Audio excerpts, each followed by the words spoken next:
संस्थापकाय च धर्मस्य सर्वधर्मस्वरूपिणे अवतारवरिष्ठाय रामकृष्णाय ते नमः। आज 1 जनवरी है। हर साल 1 जनवरी के दिन रामकृष्ण मिशन, रामकृष्ण मठ के विभिन्न केंद्रों में आज एक विशेष अनुष्ठान का आयोजन होता है। इसे हम कल्पतरु दिवस के या उत्सव के नाम से जानते हैं। तो आज वही एक पवित्र दिन है। इस अवसर पर हम इसे कल्पतरु उत्सव या दिवस क्यों कहते हैं और इसका आध्यात्मिक दृष्टि से क्या हमारे लिए इसकी प्रासंगिकता है, इस विषय को लेके थोड़ी हम चर्चा करेंगे। जो लोग श्री रामकृष्ण देव की जीवन कथा पढ़े हैं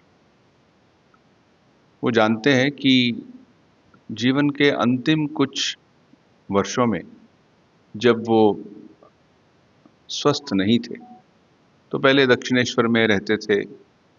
दक्षिणेश्वर में जो काली मंदिर है वहीं पर एक जो पुजारी के रहने के लिए 2 या ऐसे कमरे हैं, तो उनका एक कमरे में वो रहते थे और वहीं पे दक्षिणेश्वर में ही उनके ज़्यादातर साधना का काल बीता। लगभग 30 साल वो दक्षिणेश्वर में ही थे। पहले वो 14 साल जो कुटी नाम की बिल्डिंग है, जैसे हम मंदिर में प्रवेश करते हैं तो विशाल मंदिर है, आप जानते हैं कैसे उसकी स्थापना हुई, कैसे रानी रासमणी जो उस समय एक अत्यंत ही प्रतिभाशाली और प्रभावशाली महिला थी, तो उनके प्रयास से और उनको कैसे माँ काली का दर्शन हुआ और उन्होंने कहा कि इस मंदिर की स्थापना हो, तो एक लंबी कहानी है। और वहीं पे श्री रामकृष्ण देव ने अपना ज़्यादा जीवन बिताया और वहाँ पे उन्होंने पहले जो कुटी नाम का बिल्डिंग है वहाँ पे लगभग 14 साल या 16 साल बिताए और उसके पश्चात जिस कमरे में हम जाके अक्सर प्रणाम करते हैं, कहते हैं कि ये श्री रामकृष्ण देव का कमरा है, आजकल कुछ वर्षों से वो कमरा बंद है विजिटर्स के लिए, सिर्फ बाहर खड़े होकर प्रणाम करते। पहले इतने वर्ष तक वहाँ सभी अंदर जाके प्रणाम करके बैठ के ध्यान करके आते थे। जब से कोरोना का घटना हुई, लॉकडाउन वगैरह, तब से वो सिर्फ आप मंदिर तक जाते हैं और वो जो दरवाज़ा है वहीं खड़े होकर दर्शन करके आ जाते। पहले सब अंदर जाके उस कमरे में, जिस कमरे में श्री रामकृष्ण देव को इतने अनुभव हुए, उनके जीवन की इतनी घटनाएं हुई, उसमें हम आप बैठ के एक आनंद होता था। आशा है भविष्य में वो खुल जाएगा। जो हो, श्री रामकृष्ण देव जब रुग्ण अवस्था में थे तो देखा कि मंदिर में उनकी देखभाल, उस कमरे में देखभाल ठीक ढंग से नहीं हो पाती। उसके लिए कुछ और बेहतर स्थान होना चाहिए। श्री रामकृष्ण देव का जो भोजन था उसका जो जिम्मेवारी थी वो श्री माँ शारदा देवी स्वयं बनाती थी। जो एक छोटा सा कमरा है, आज भी आश्चर्य होता है कि वहाँ पे व्यक्ति कैसे रह सकता है। तो उस कमरे में वो रहती थी, जो उसके पास में नौबत खाना है, वहाँ तो एक नॉर्मल हाइट का व्यक्ति खड़ा भी होने में उससे मुश्किल होती। और माँ उसी कमरे में कितने सालों में रही, वहीं पे खाना बनाना, रहना। स्टोर भी वही था किचन का, ऊपर कुछ चीज़ें लटकी हुई थी उसी में। जो हो, तो एक बेहतर स्थान की जब खोज शुरू हुई तो पहले वो श्यामपुकुर नाम की एक जगह है कलकत्ता में। असल में जो लोग कलकत्ता के विषय में नहीं जानते या जो जानते भी हैं उनके लिए एक छोटी सी बात कहेंगे। जैसे अब दक्षिणेश्वर मंदिर से बाहर आए तो वहाँ एक जो 2-3 रास्ते हैं, एक एयरपोर्ट की तरफ जाता है, एक और किसी तरफ जाता है और एक अंदर सिटी की ओर जाता है। वो रास्ता लगभग 10 या 12 किलोमीटर का या उससे थोड़ा सा ज़्यादा भी होगा। वो रास्ता हमारे रामकृष्ण संघ की परंपरा में एक बड़ा महत्वपूर्ण रास्ता है, क्योंकि उसी रास्ते पर बहुत से आश्रम या बहुत सी ऐसे भवन या ऐसी चीज़ें हैं जो श्री रामकृष्ण देव स्वामी विवेकानंद और रामकृष्ण मिशन के प्रारंभ से जुड़ी हुई है। जैसे हम जाते हैं उस रोड पे पहले बरानगर मठ आता है जहाँ पे रामकृष्ण मिशन की स्थापना हुई थी। अभी वो मठ जो है वैसे तो बहुत साल से वो भूमि पर कुछ था, कोई बहुत उस पर अनधिकृत था, अभी धीरे धीरे उसको वापस लिया जा रहा है। उसके अलावा फिर और आगे जाएं तो एक बरानगर स्कूल भी आता है, प्रसिद्ध स्कूल है वो। और आगे जाएं तो फिर वो महाशमशान आता है जहाँ पे श्री रामकृष्ण देव के पार्थिव शरीर को अग्नि को समर्पित किया गया था। वो भी गंगा जी के तट पर है। आज भी वो शमशान चलता है। इस तरफ श्री रामकृष्ण देव का वो समाधि वाला स्थान है। और भी कुछ श्री रामकृष्ण देव के शिष्यों का वहाँ पे स्थान है। और इस तरफ जो आज में एक चल रहा है वो वाला शमशान भी है। और आगे जाएं तो काशीपुर आता है, उससे पहले फिर श्यामपुकुर भी आता है। तो श्री रामकृष्ण देव पहले उनको श्यामपुकुर लाया गया, वहाँ वो कुछ दिन रहे, लेकिन वो जगह छोटी थी, वहाँ रहने में बड़ी इतनी सहूलियत थी नहीं। तो माँ को भी वहाँ पे रहना काफ़ी असुविधाजनक था। तो फिर भक्तों ने एक बड़ा बंगला खोजा। काशीपुर जो है वो एक मानो जैसे एक एरिया है, वो अपने आप में कोई अलग नगर नहीं है, वो कलकत्ता का एक हिस्सा है। तो उसी रोड पे आगे चले जाएं तो फिर उद्बोधन, बलराम मंदिर, फिर स्वामी जी का जो पैतृक निवास है और फिर मास्टर महाशय का निवास है। लगभग उसी सड़क पर और 10 किलोमीटर चले जाएं तो थोड़ी सी गली में अंदर जाके वो सब मिल जाएंगे। तो वो एक बड़ा ही ऐतिहासिक और पवित्र मार्ग है। उसी मार्ग पर काशीपुर, अभी जिसको हम योगोद्यान बाटी कहते हैं, वो है काशीपुर बाटी। बाटी अर्थात वहाँ पे रहने का जो एक घर है। तो वहाँ पे वो मकान 2 मंजिला मकान और आसपास काफ़ी बगीचा। तो ये मकान में श्री रामकृष्ण देव को भक्त लोग ले आए और ऊपर वाले कमरे में वो लगभग 1 साल से भी अधिक रहे। और वहाँ पे बहुत सी घटनाएं हुई जो उनकी जीवनी में बड़ी अच्छी तरह से दर्ज हुई हैं। वहीं पे मानो उन्होंने श्री रामकृष्ण देव ने रामकृष्ण संघ की नींव भी रखी। अब कोई लोग पूछते हैं ना रामकृष्ण मिशन तब कब प्रारंभ हुआ? हाँ, ऑफिशियली देखें तो 1897 में जब स्वामी जी अमेरिका से लौट के आए तो उसको एक संगठन के रूप में उन्होंने रूप दिया। एक मीटिंग हुई, कहा हम ऐसा एक संस्था बनाएंगे, उसका नाम रामकृष्ण मिशन होगा। एक भक्त के घर में ऐसा हुआ था, बलराम बोस जी के घर में। फिर धीरे धीरे अब वो विस्तार होता होता अभी जो विश्वविख्यात रामकृष्ण संघ है। लेकिन ये तो एक बाहरी चीज है, लेकिन आंतरिक चीज क्या है? वो श्री रामकृष्ण देव ने स्वयं माने अपने हाथ से इस संघ को गढ़ा। कैसे गढ़ा? उन्होंने अपने जो उनके भक्त थे, 2 तरह के भक्त थे। एक तो युवा भक्त थे जो कॉलेजेस में पढ़ते थे या फिर कहीं कुछ तो स्कूल में भी पढ़ते थे, और कुछ थे मानो कुछ कार्य करते थे, या फिर एक तो ये युवा भक्त थे और दूसरे थे जो गृही भक्त थे। उनके वो गृहस्थी थे, उनके घर परिवार थे, अपनी रिस्पॉन्सिबिलिटीज थी, अपना अपना जो इनकम को क्रिएट करने के लिए उनके पास जो भी संसाधन थे। तो दोनों ने मिलके इस कार्य को किया कि उस श्री रामकृष्ण देव को वहाँ ले गए और वहाँ पे जो वार्तालाप हुए, वहाँ पे जो घटनाएं हुई, वो बाद में हमें श्री रामकृष्ण के वचनामृत में और उनकी जीवनी में बड़े विस्तार से हमें मिलती है। जिन्होंने नहीं पढ़ा इस पुस्तक को तो अवश्य पढ़िए, रामकृष्ण वचनामृत और श्री रामकृष्ण लीला प्रसंग। अपने आप में धार्मिक इतिहास में ये सबसे अद्भुत 2 ग्रंथ हैं।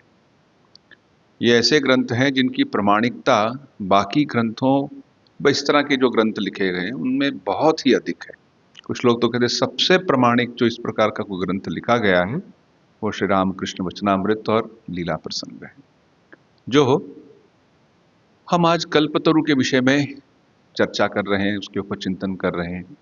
तो श्री रामकृष्ण देव उस बंगला नुमा जो घर है, चारों ओर बगीचा है और 2 मेनली फ्रंट में एक छोटा सा सरोवर भी है, वहीं पे वो रुके हुए थे।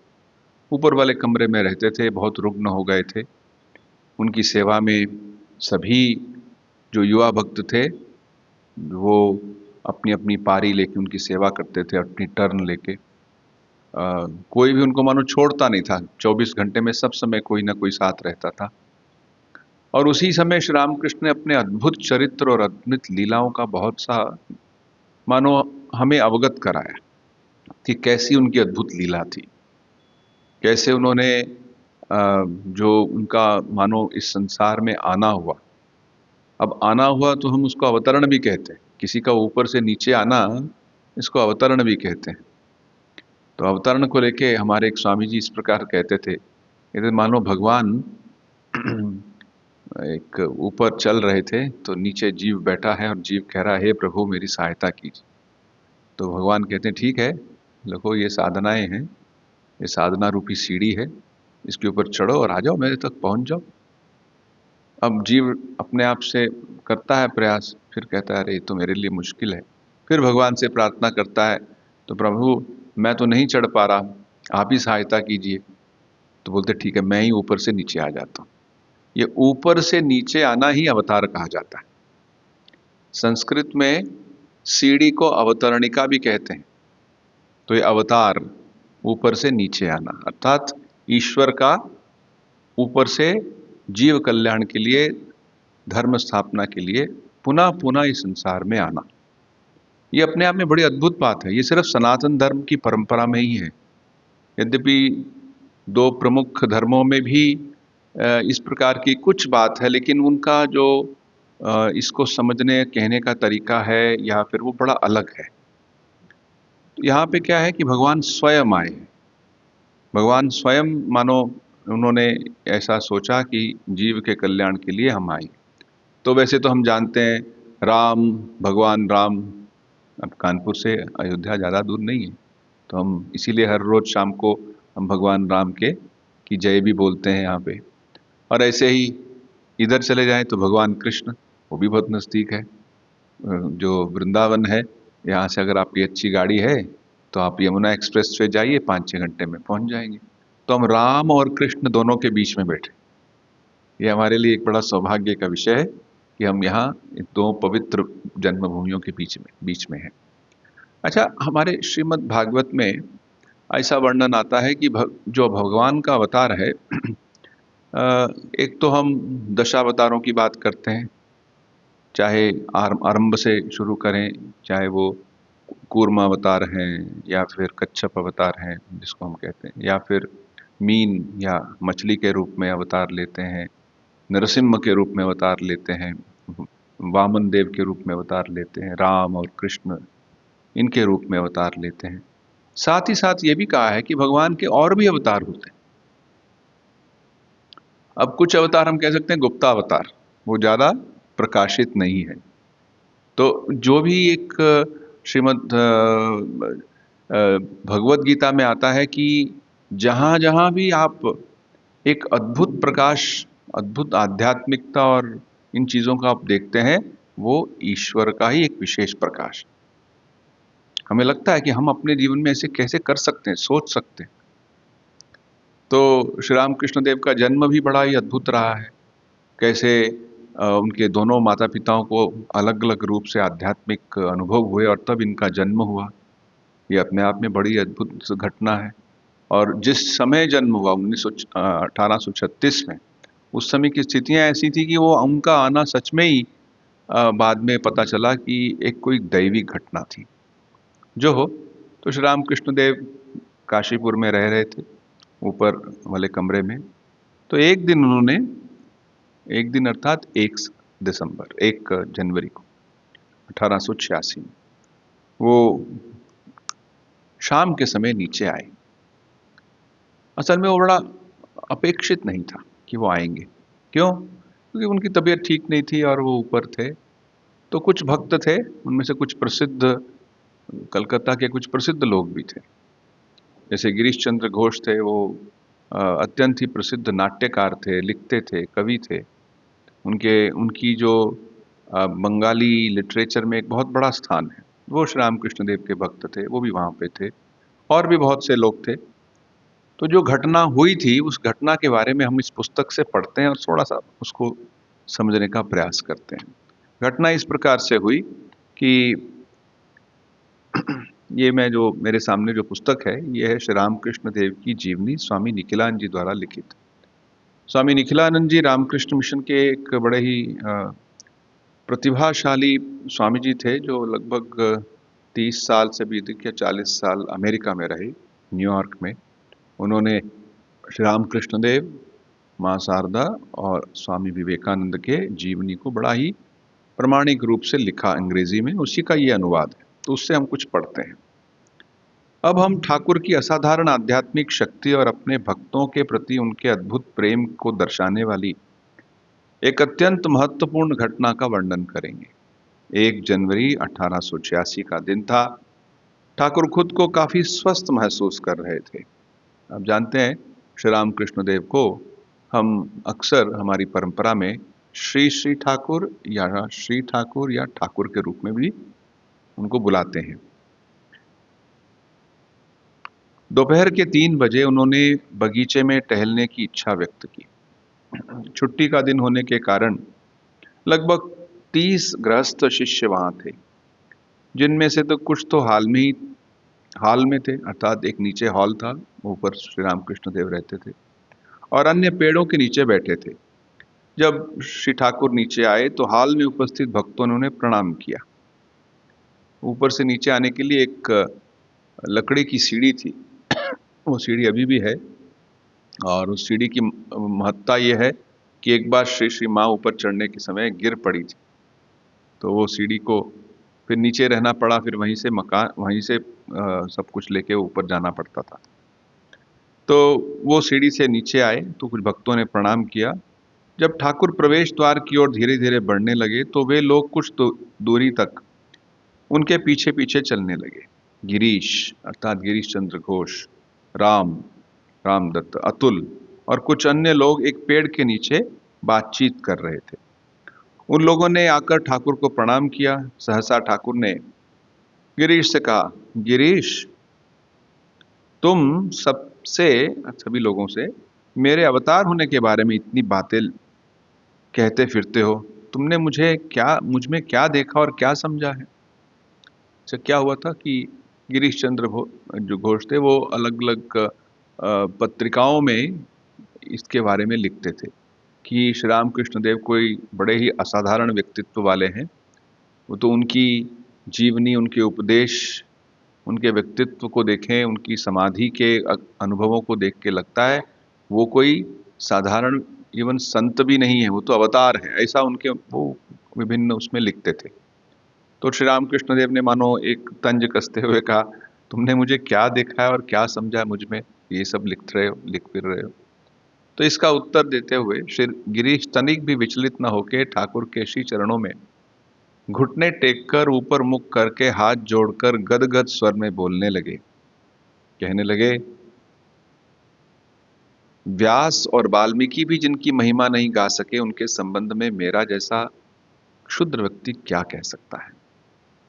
गिरीश के हृदय का सरल विश्वास प्रत्येक शब्द में व्यक्त होने के कारण ठाकुर बहुत मुग्ध हुए और समीपस्थ भक्तों से बोले, तुम लोगों से और क्या कहूं, आशीर्वाद देता हूं तुम्हें चैतन्य हो।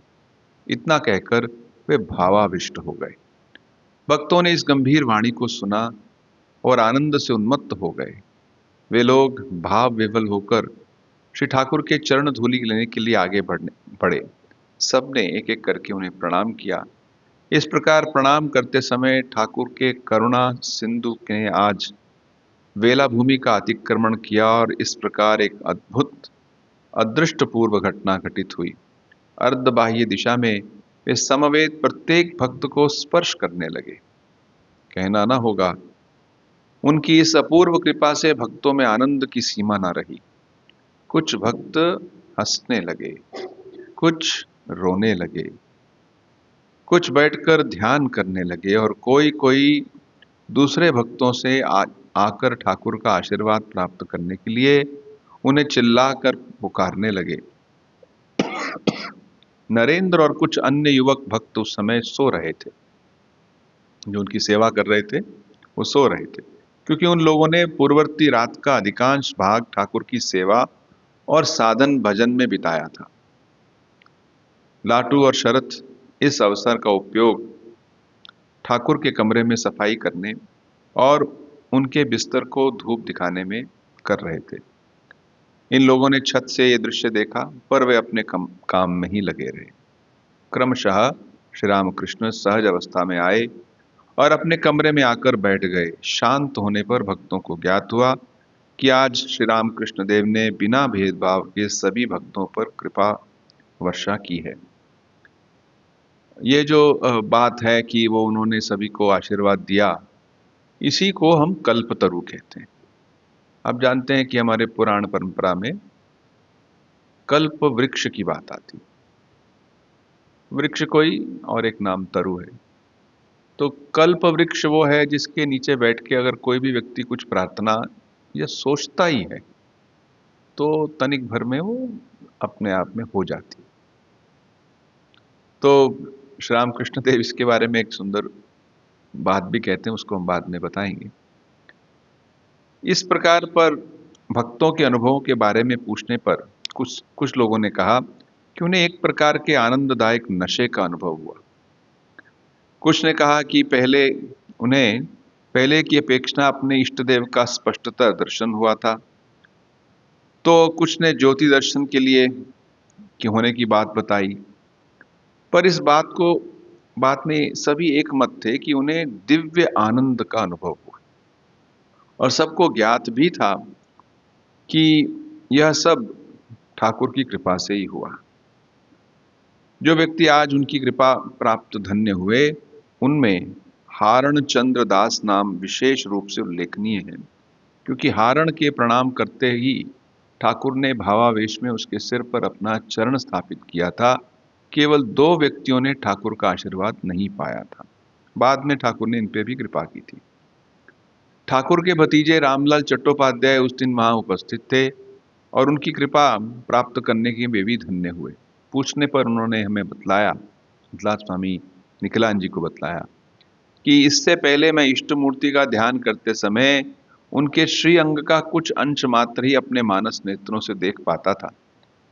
जब चरण कमल देखता तब श्रीमुख नहीं दिखाई देता, फिर श्रीमुख के ऊपर तक से कमर तक दिखाई पड़ता था तो चरण कमल दृष्ट नहीं होता था।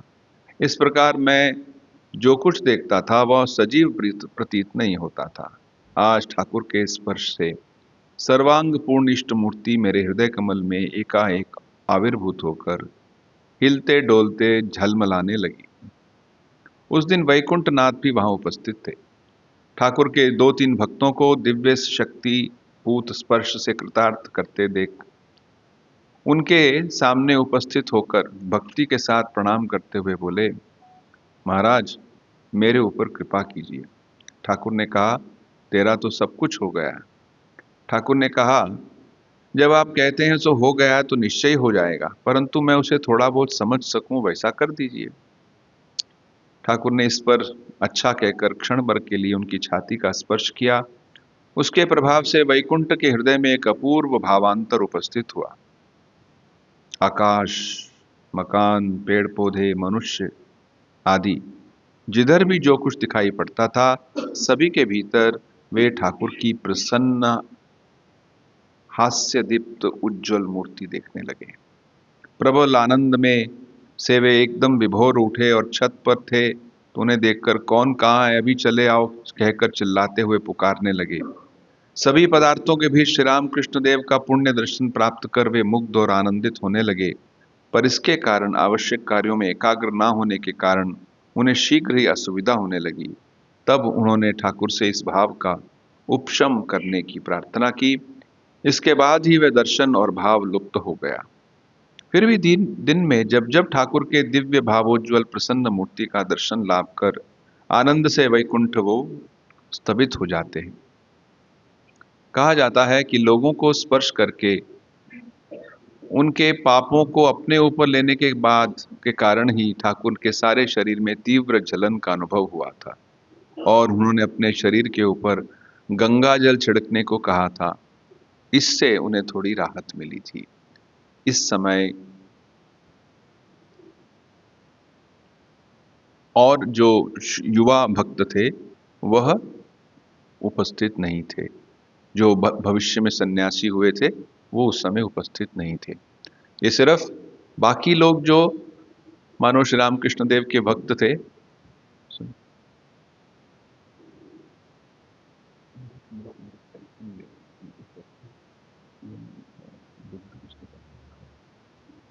तो वो जो लोग सेवा कर रहे थे वही लोग उनको मानो श्री रामकृष्ण देव ने आशीर्वाद दिया। अब इसका एक आध्यात्मिक रूप से हम अगर इसको समझने की कोशिश करें, हम सबके अंदर एक दिव्यता है। ये हमारी परंपरा का एक बड़ा प्रमुख स्तंभ है। ये जो सत्य है, ये जो सिद्धांत है जिसको हम मानते हैं। अच्छा, दिव्यता को हम नाम देते हैं आत्मा या परमात्मा या चैतन्य, कोई भी नाम दे। हमारे अंदर एक ऐसी वस्तु है जिसे हम सत्य चित्त आनंद भी कहते हैं। सत्य अर्थात जिसकी कभी मृत्यु नहीं होती, न जन्म होता है ना मृत्यु होती, उसको सत्य कहते हैं। स्वामी विवेकानंद अपने प्रसिद्ध इंस्पायर टॉक्स में इसका सत्य का ट्रांसलेशन अंग्रेजी में करते हुए कहते हैं, इट इज ईजनेस। ईजनेस मतलब है, बस। उसमें हम हर चीज को देखते हैं ना, वो है, कुछ पहले नहीं था अब है, पता नहीं भविष्य में होगा कि नहीं। एक मकान में है, चलो 200 साल रहेगा ज्यादा से ज्यादा, फिर गिर जाएगा। हर चीज ऐसी बदलती रहती है। मनुष्य का शरीर है, जन्म हुआ है, बड़ा हुआ है, वृद्ध हुआ है, नहीं रहेगा। हर चीज में परिवर्तन हो रहा है। लेकिन कुछ ऐसी चीज है जो इन सब का आधार है और हमेशा रहती है, तो वही चीज जो है उसको बोलते हैं सत्य। और वो सबके अंदर है, सभी के अंदर वर्तमान है। इसलिए हमारे परंपरा में किसी को भय करने की आवश्यकता नहीं। भश कि अरे अंदर हम चले जाएंगे, नहीं, शरीर जाएगा, हम रहेंगे। सो सत्य, चित्त और आनंद, ये अ, तीन जो आयाम हैं, इन आयामों को ही हम अंदर की दिव्यता का एक रूप मानते हैं। लेकिन हम इसको भूल जाते हैं। थोड़ा बहुत स्पर्श सुना भी, थोड़ा बहुत हमको याद भी आया, फिर भूल जाते हैं। इसलिए मानो इस चीज को हमें याद करवाने के लिए श्री रामकृष्ण देव ने एक आध्यात्मिक आशीर्वाद सबको दिया। उन्होंने कहा, और मैं क्या कहूं, मैं तुम सबको आशीर्वाद देता हूं कि आप सबका अंदर का चैतन्य, आप सबको चैतन्य चैतन्य हो, अर्थात आप अपने स्वरूप को पहचानिए, जागृत कीजिए। हाँ, उन्होंने ये भी आशीर्वाद दिया कि आप अपने जो आपका ये जीवन चल रहा है चले। उन्होंने ये थोड़ी कहा कि जीवन अपने आप में आपको सब कुछ छोड़ देना है, सब कुछ गड़बड़ करना है, ऐसा नहीं है। उन्होंने कहा अपनी आध्यात्मिक चेतना को जागृत कीजिए। हम सिर्फ अपने जीवन की समस्याओं को, जीवन की सीमाओं को लेके, संघर्षों को लेके रहते हैं। इससे परे भी एक सच है, और वो सच है हमारे आंतरिक स्वरूप का सत्य, जिसको हम भगवान कहते हैं। सर, भगवान के पास सिर्फ अपनी लिस्ट लेके जाते हैं, भगवान ये कर देना मेरे लिए। किसी ने कहा, बहुत से लोग भगवान को मानो एक मोमबत्ती की तरह मानते हैं। अब जब किसी घर में, आजकल तो सब जगह इन्वर्टर लगे हैं, लेकिन पहले अगर कहाँ इन्वर्टर नहीं थे या इमरजेंसी लाइट्स नहीं थी, तो कुछ अगर बिजली चली जाए तो झट से मोमबत्ती ले आओ। अभी मोमबत्ती होती, उपयोग होती। तो मोमबत्ती में क्या है, कोई चीज खोज रहे थे, उसको खोजते खोजते, हाँ ये मिल गई, इसको खोज रहा था। तो क्या भगवान को सिर्फ एक मोमबत्ती के रूप में अपनी खोई हुई वस्तुओं को प्राप्त ही करना है, या भगवान इससे और भी कुछ अलग है? यही हमारे शास्त्रों में कहा गया है कि भगवान वो स्वयं ज्योति है जिसकी हम सब जगह खोज रहे हैं। तो उन्होंने मानो सबको आशीर्वाद किया। किसको दिया वहां पे? तो यहाँ लिखा है कि लगभग 30 लोग थे। तो सिर्फ 30 लोगों के लिए दिया था? नहीं, वो जो भी उनके पास गया। आज का वो दिन विशेष दिन है, इसको हम स्मरण करते हैं। आज मानो हम प्रार्थना करते हैं कि प्रभु, आपने इतने वर्ष पहले जो कहा कि आप सबको चैतन्य हो, वो आशीर्वाद मेरे पे भी आए, मैं भी मानो उस आशीर्वाद के अंतर्गत मेरे में भी चैतन्य हो। और जब चैतन्य होगा तब व्यक्ति के जीवन में आनंद भर पड़ेगा, अंदर से एक संतुष्टि, अंदर से एक ऐसी जिसको हम आध्यात्मिक अनुभव कहते हैं, सभी को प्राप्त होगा। यही श्री रामकृष्ण देव ने कहा। और इस दिन को, इस घटना को हम इस परंपरा में, हमारी परंपरा में इसको इसीलिए याद करते हैं कि इससे हमारा आध्यात्मिक जीवन और पुष्ट हो। चाहे आप काशीपुर में जाइए, जहाँ आज के दिन तो लगभग 1.5-2 लाख 3 लाख लोग आते हैं सुबह से रात तक। सभी की इच्छा होती है हम ऊपर वाले उस कमरे में जाएं, वहाँ जहाँ वो रहते थे। तो सभी लोग जाते भी हैं उनको जहाँ जहाँ हो सके संभव हो ऊपर तक जाते हैं। फिर सभी के लिए प्रसाद की व्यवस्था, फिर वहाँ पे संगीत की व्यवस्था, बहुत कुछ होता है। बाकी वाले बहुत से आश्रमों में भी विशेष भजन, हवन, विशेष पूजा, जिससे कि आज मानो श्री रामकृष्ण देव को हम पुनः अपने जीवन में आए। एक बात और है, श्री रामकृष्ण देव और स्वामी विवेकानंद ने मानो जो भी तिथियां, जो भी डेट्स टच की हैं, वो अपने आप में ही एक बड़ी अद्भुत चीज है। अब ये घटना 1 जनवरी को हुई, तो हम जानते हैं सभी 1 जनवरी मतलब आरंभ। हम वैसे तो समय तो सब समय चल रहा है, समय को समझने के लिए हम कहते हैं कि हाँ 2026 शुरू हो गया। वैसे तो समय तो ना तो 26 में है ना 25 में तो है। तो समय को समझने के लिए हमने तरह तरह की व्यवस्थाएं, छोटे से छोटे कण से शुरू करते हैं, एक निमिष, फिर एक पल, फिर और पढ़ते हुए चलो एक मुहूर्त, फिर एक दिन, फिर मास, फिर ये पूरा वर्ष, फिर वर्ष से भी आगे और बढ़ते जाएं तो शताब्दी, फिर शताब्दियों के बाद और बढ़ते जाएं, फिर युग, और भी इस तरह की गणना हमारे परंपरा में है।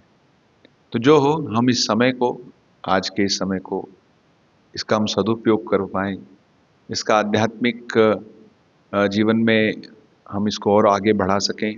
आज का दिन इसी के लिए है। तो आज के इस चिंतन को, इस छोटे से प्रवचन को यहीं समाप्त करते हुए हम एक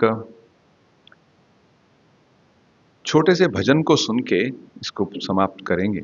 और ये भजन जो है, ये हमारे संघ के ही एक बड़े क्लोज डिवोटी जो हैं, उन्होंने गाया।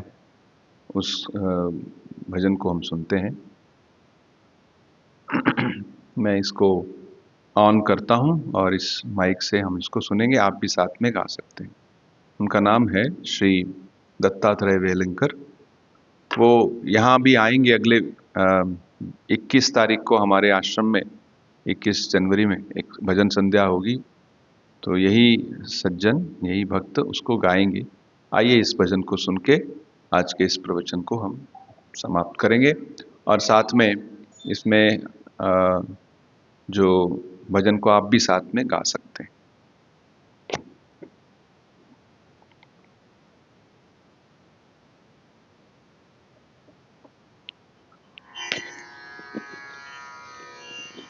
भक्त कल्पतरु राम कृष्ण, भक्त कल्पतरु राम कृष्ण, भक्त कल्पतरु राम कृष्ण, भक्त कल्पतरु राम कृष्ण, विवेक पूजित राम कृष्ण, पूजित राम कृष्ण, विवेक पूजित राम कृष्ण, विवेक पूजित राम कृष्ण, धर्म स्थापक राम कृष्ण, धर्म स्थापक राम कृष्ण, धर्म स्थापक राम कृष्ण, धर्म स्थापक